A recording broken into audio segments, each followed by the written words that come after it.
Патот до возачка е процес од неколку фази. Во претходното видео зборувавме за обуката, а денес ќе зборуваме за она најмногу што вас ве плаши, а тоа се испитите.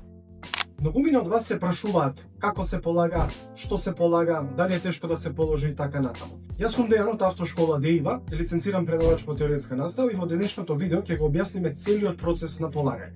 Ќе зборуваме за тестовите, полигонот и градската како испит, за точно да знаете што ве чека на полагањето. Ајде да видиме што те чека.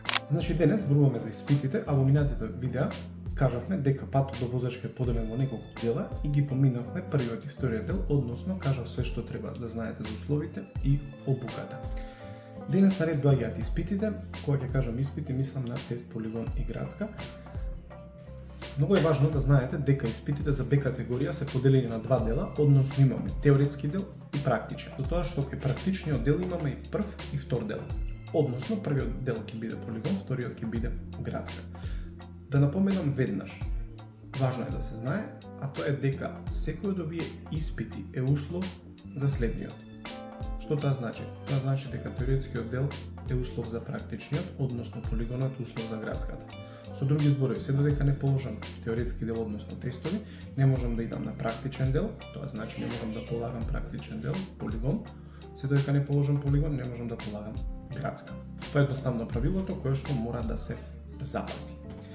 Сега, теоретскиот дел, односно тој тест кој што вие ќе треба да го полагате, станува збор за еден електронски тест.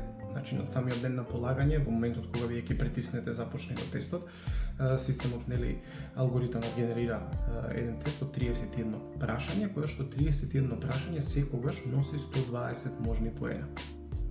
Од тие 120 можни поена вие имате 11 дозволени 11 негативни поени. Што значи негативен поен? Секој прашање носи одреден број на поени. Пример, раскрсниците носат по 6 бода.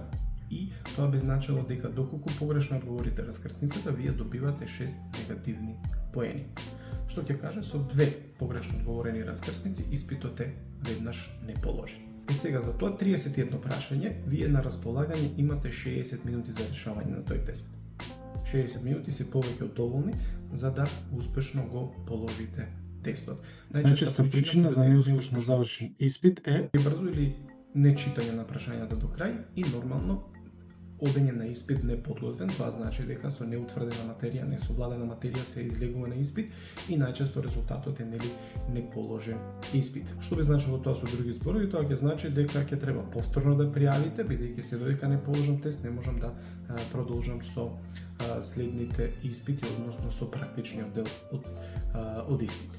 И бидејќи станува збор за електронски тест, резултатот веднаш го знаете, што значи дека доколку е положен, веќе следниот ден вие може да барате термин, односно да пријавувате практичен дел од испитот, дали тоа ќе биде полигон или и градска заедно, тоа е ваш избор. Практичниот дел, односно првиот дел од практичниот дел е полигонот. Што е специфично за овој полигон? Истиот се состои од 4 вежби кои што успешно мора да ги совладате. Доколку сакате да ги видите вежбите, детално ни се објаснети во едно друго видео, може да кликнете на истото. Значи, како што кажав, имаме 4 вежби кои што мора успешно да ги совладате. Испитот полигон започнува наутро во 7:45 и што се случува тука? Вежбите, реков, мора да ги направите од прва до последна, односно од прва до четврта. За време на целиот испит вие сте сами во возило, а испитната комисија е надвор од вашето возило. По ваш избор, вие може да одлучите, да полагате исти ден полигон и град. Како би се одвивало тоа и што би значило? Тоа ќе значи дека наутро во 7:45 ќе излезете на испит полигон, доколку успешно го положите полигонот, имате право подоцна во текот на денот вие да излезете на испит, односно да полагате и градска. Сега едно често прашање, најчесто е заблуда од ваша страна, е дали ако паднам полигон, да речеме, а имам пријавено и градска за истиот ден, парите, односно уплатата пропаѓа. Одговорот е не, значи доколку паднете полигон, уплатата за градска стои, на следното пријавување ќе треба да уплатите само полигон. И сега за успешно да го положите полигонот, вие имате 50 дозволени негативни поени. Што тоа би значило? Тука десно ги имаме тој оценувачки лист за действија со возило и можни направени грешки и како што кажав, ќе ги погледнеме сега оние грешки кои што резултираат со 51 со 51 негативен поен. Пример газење со тркалата и преминување со габаритот на возило преку обележани надолжни или напречни линии од соодветна сообраќајна лента. Со други зборови, доколку ги нагазам линиите, тоа значи што не положен испит. Пример на последната вежба, неуспешно поаѓање и повтор обид, тоа значи дека имаме 51 негативен поен. Сега да расчистиме. Доколку претходните 3 вежби сте ги направиле без грешка, кога ќе дојдете на таа рачна, односно на таа вежба тргнување со возило по нагорнина со употреба на рачна со пирачка, доколку не успеете од првиот обид да излезете нагоре, односно да совладате вежбата, имате право на уштеде. Океј, но доколку претходно сте направиле некоја грешка која што ви донела 10, 20, 30 негативни поени, вие немате право на втор обид на рачната. Така да, тоа е важно да го знаете. И реков, после полигонот, наред доаѓа вториот дел од практичниот испит, а тоа е градска. На градска за време на испитот, кој што може да трае од 25 до 40 минути, испитна комисија цело време со вас во возило. Исто како и полигон, градската започнува исто време 7:45, со тоа што тука е специфично тоа дека секој од вас како кандидат за водач кој што треба да полага, има одреден термин на полагање. Пример, 10, 11, 12 часот и така натаму. И имаме повеќе места на тргнување. Значи, места на тргнување може да бидат Јанесен-Дански, Железничка 1, 2, 3 и така натаму.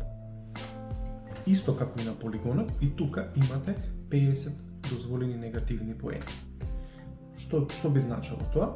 Тоа би значило дека за одредени грешки вие добивате 10, 15 и така натаму, но еве ќе се фокусираме директно на оние грешки кои што би значеле директно паѓање, односно би значеле една грешка паѓаш. Тоа би било недржење на страна или правец на движење на возило. Тоа значи дека кандидатот не може да одржува правец на движење нели во својата лента.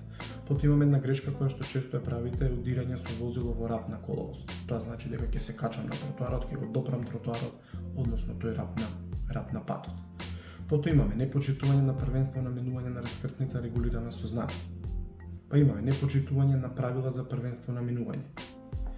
Непочитување на правила за првенствено минување за возила под придружба и возила со право на првенствено минување и така натаму и така натаму. Значи гледате, тука имаме неколку грешки кои што значат директно паѓање. Но имаме и грешки кои што носат по 10, 20, 15 негативни поени. Заради тоа се и кош како еден совет што го даваме на вас како кандидати за возачи, да не се фокусирате на крајниот исход, туку работите да ги решавате чекор по чекор, нели? По микрочекори, за на крај резултатот да биде оној кој што сите го сакаат. И една друга многу важна работа е дека секој кандидат на денот на полагање со себе мора да има задолжително лична карта, важечка, нели? Со пасош не може да се полага. Ова зашто го кажувам, бидејќи има не многу често, но се случува да кандидат дојде на испит со пасош. Нели, пријавил испит, во меѓувреме ја губи таа лична карта и што се случува? Излегува на испит со пасош кој што не е валиден и нема на тој кандидат да му биде дозволено со тој документ за лична идентификација да биде испитан, односно да излезе на испит. Сега, многу логично прашање тука се наметнува, а што ако е, како што кажа и ти, сум пријавил јас, додека го чекам терминот сум ја загубил личната карта. Важно е да знаете дека во рок од 48 часа, тоест најкасно 48 часа пред испитот, пример полагам во петок, тоа би значило не подоцна од среда, имате право да го презакажете истиот за некој датум кој што е подоцна и датум кој што ви дал време да вие ја извадите таа лична карта. Океј, од денес за утре, во принцип не може да се презакаже испит, освен доколку не доставите нели соодветен документ кој што ја оправдува вашата причина. И една друга многу важна работа која што треба да ја знаете дека тестовите важат една година. Што тоа значи? Ако јас денес сум положил, имам 365 дена, односно една година време да положам полигон и градска. Доколку не го комплетирам испитот, односно не ги комплетирам сите испити, повторно ќе треба да полагам тест полигон и градска. И заради тоа секогаш како еден совет кој што го даваме е да овие испити, целокупната таа обука ги ставите во што е можно помала рамка временска, тоа ќе резултира со многу полесно положен испит, бидејќи реков во некој од претходните видеа како што времето поминува, многу лесно и брзо се забораваат оние правила, прописи, се губи рутината за возење и така натаму. Но ова е важно да го знаете дека тестот важи 1 година, односно од денот на положен испит имате 365 дена да вие положите и полигон и градска. Тоа би значило дека ако стигнете до градска и ви помине таа 1 година, тоа ќе значи дека одново ќе треба да полагате тест, полигон и град. Тоа би значило изгубено дополнително време и пари, кои што се надевам дека никој од вас не го сака. И со овој практичен дел, односно таа градска, завршува све она што јас денес треба да ви го кажам на вас како кандидати, а вие треба да го знаете, нели, пред да започнете со целата таа обука.